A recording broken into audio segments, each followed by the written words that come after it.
గోవిందు విన్నంత మాత్రం ప్రయోజనం లేదా దేవి, విని ఆచరించబడద నిరసుమ నీకు ముఖ్యంగా జరుగుతున్న జ్ఞాపకం ఒకటి ఉన్నది.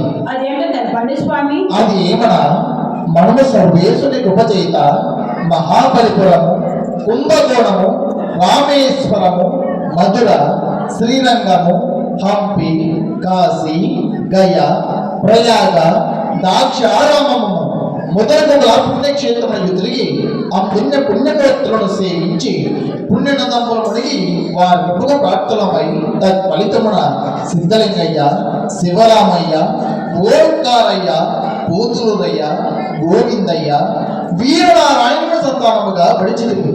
వారులకు విద్యాబుద్ధులు గడపచ్చు యుక్త వయస్సురాల వివాహం కూడా చేసిదిమి.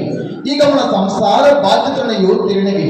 మనము ఏకాంతముగా అన్నట్టుకై భక్తులచే ఏర్పాటు గంభీర నందు చేరి అందు ఈ విచారాలేక సదా దైవ చింతన చేయొచ్చు.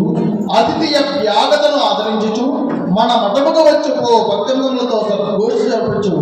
అందు భక్తి జ్ఞాన వైరాగ్యము తెలుపచ్చు. వారి జన్మ తరింపు మార్గం ఉపదేశించి మన జన్మ కూడా తరింపు చేస్తున్న దేవి రమ్మదేవి వెళ్దాము. అలాగే స్వామి.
పూజావేలకు ఆస్థానమగుచున్నది.